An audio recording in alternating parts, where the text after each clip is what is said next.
Bom dia, pois não? Bom dia. Eu gostaria, se possível, de eu fazer o exame do coronavírus. Eu tô com medo de eu ter pego. Você teria disponibilidade para hoje, sim, se possível? Deixa eu dar uma olhada. Eu vou ter agora. Você pode? Vamos fazer. Vou conseguir te encaixar aqui. Deixa eu marcar.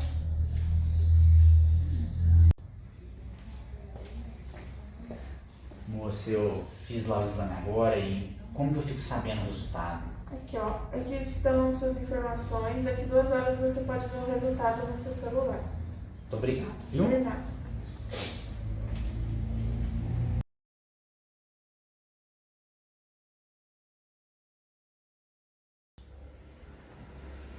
Acho que já deu 2 horas. Vamos ver. Deu. Bom, vamos olhar, né? Vamos tomar que não saia nada. E? Nossa, deu positivo. E agora? Meu Deus. Volto pra casa, mas se eu não voltar, pra onde eu vou? Se eu voltar, como que eu vou ser recebido? Será que eu posso passar pra alguém? E se eu piorar?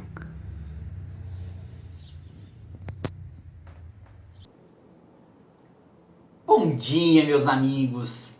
Mais uma vez, é uma alegria estarmos juntos para o estudo do nosso departamento de família.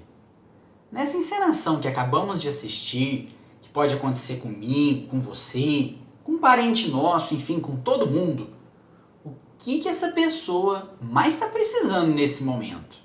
Ainda não é de remédio. Remédio é depois que ele for no médico. Eu estou falando nesse exato momento que ele recebeu a notícia de que está com coronavírus. Nesse exato momento, ele precisa de apoio, de alguém com quem ele possa contar, alguém para ouvi-lo, para não deixar ele entrar em desespero. Quantas coisas passam na cabeça nesse momento?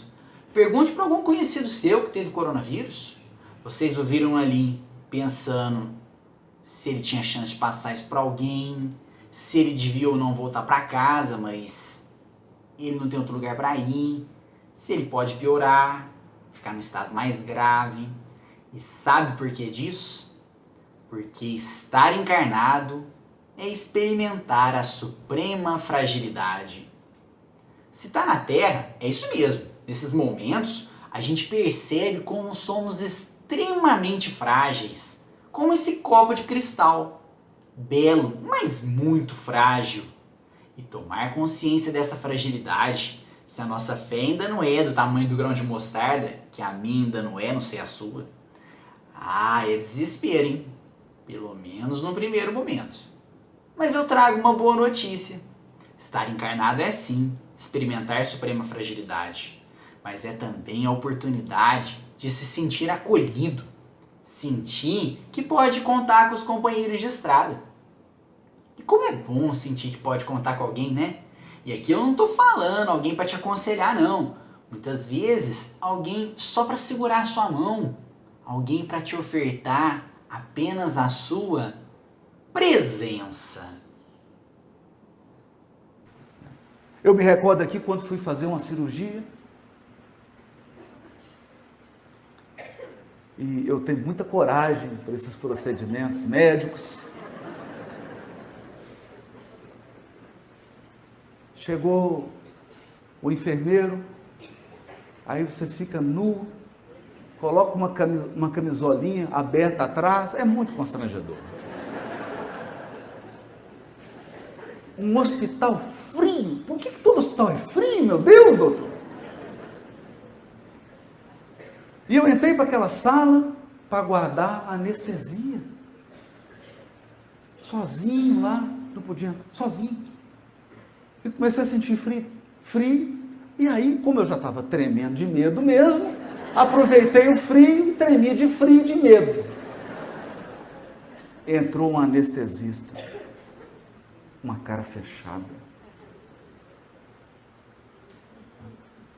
E ela disse: eu sou sua anestesista. Eu falei: nossa Senhora.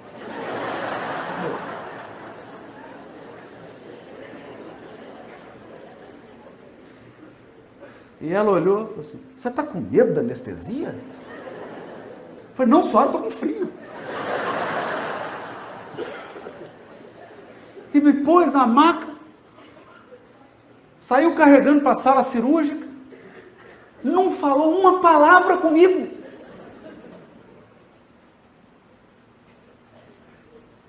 Eu só orei e falei, Chico, pelo amor de Deus, Chico, pelo menos me recebe aí do outro lado. E aí eu tremia, ela deixou naquela 15 minutos na sala de cirurgia, ninguém. Eu falei, gente, é hoje, eu estou com essa sensação, é hoje. Aí chegou uma senhora,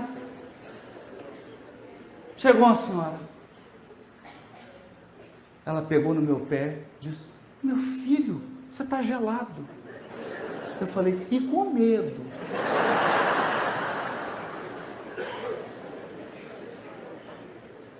Aí ela pegou um cobertorzinho, cobriu meus pés e disse assim, a anestesista é brava, né? Eu falei, você não faz ideia.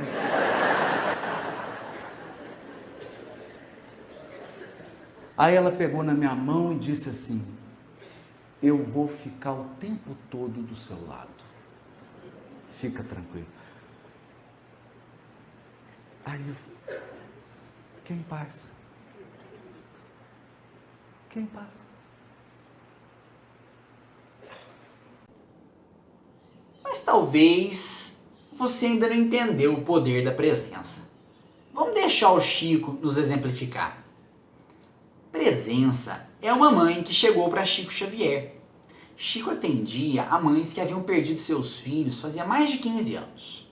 Naquela noite, ele devia ter atendido aproximadamente 200 mães, quando certa mãe chegou diante dele e disse, eu perdi meu filho.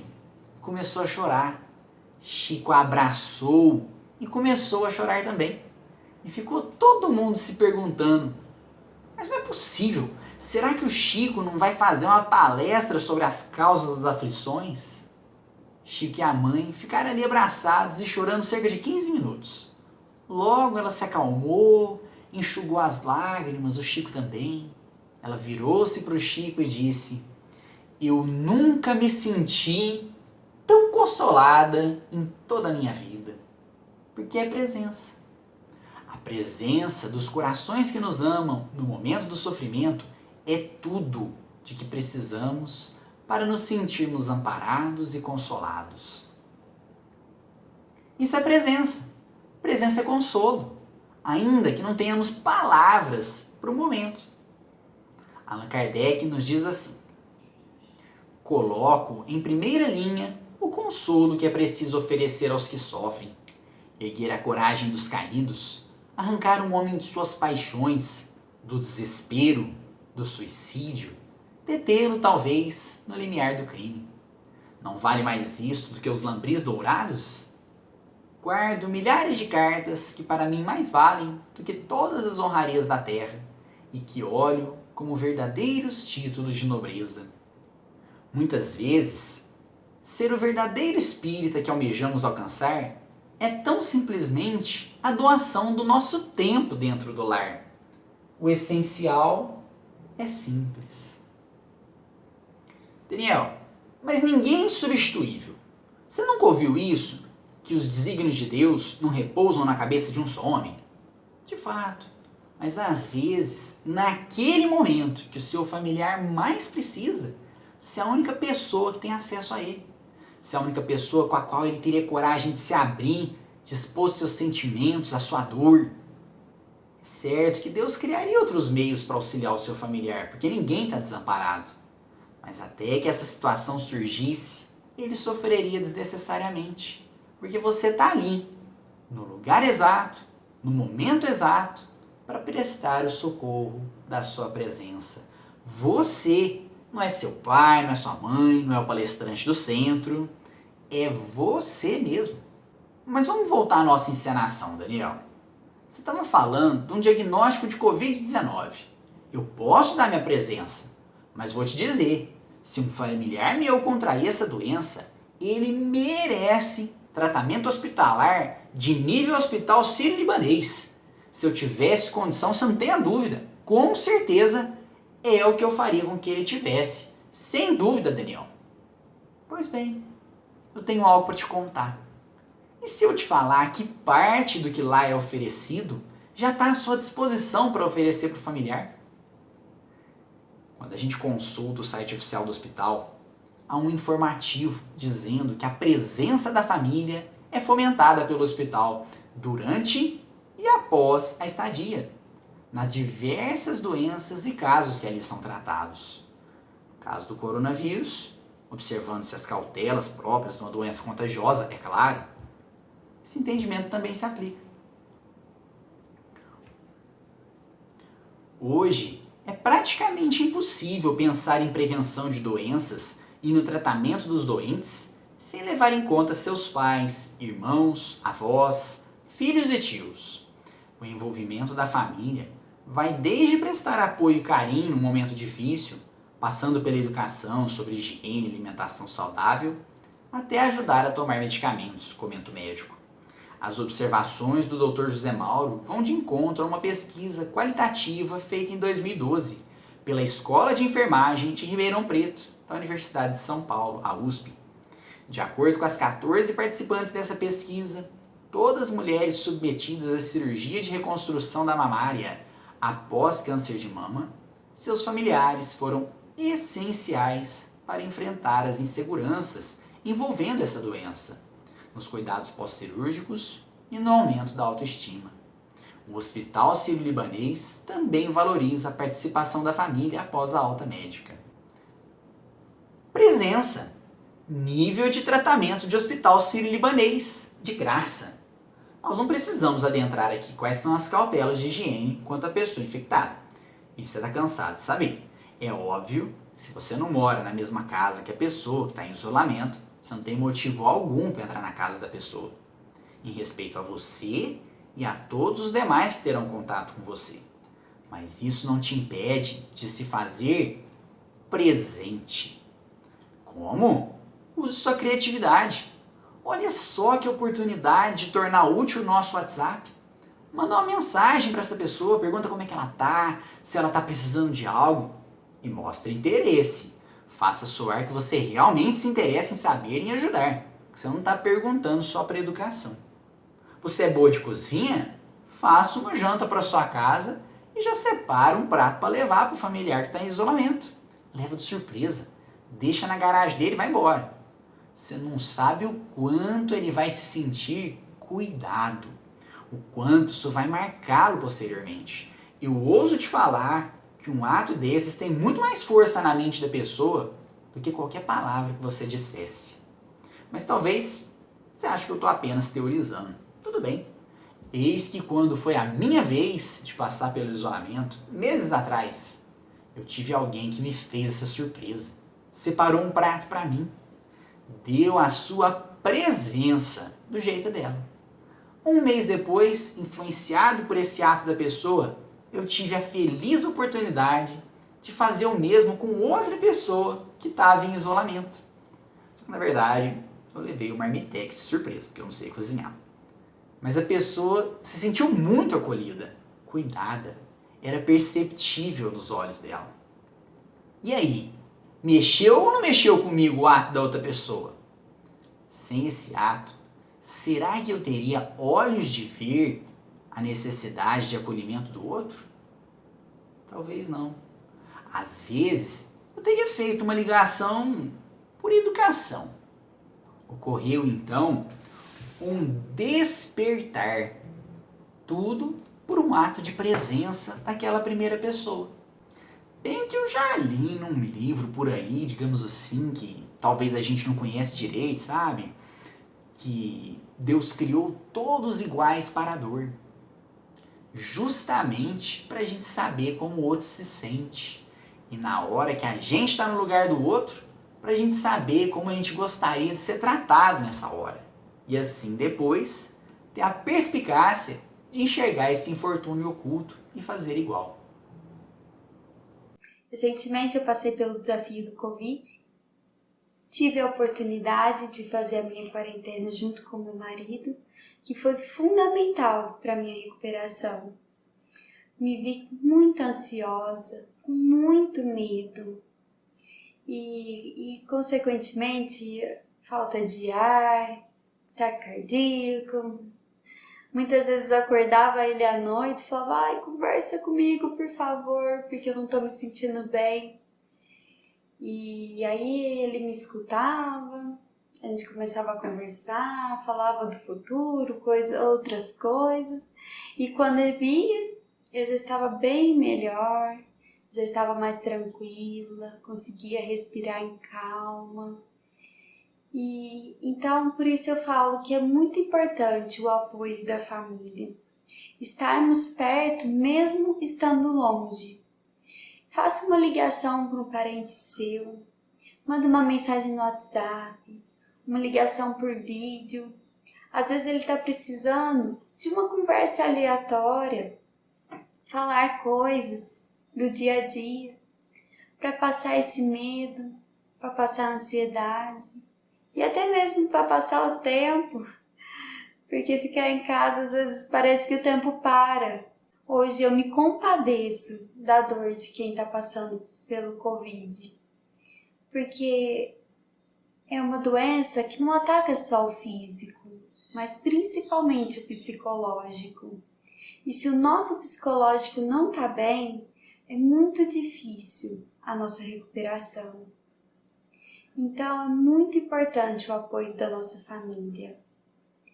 Esteja do lado dos seus parentes, dos seus amigos, que com certeza esse é o principal remédio.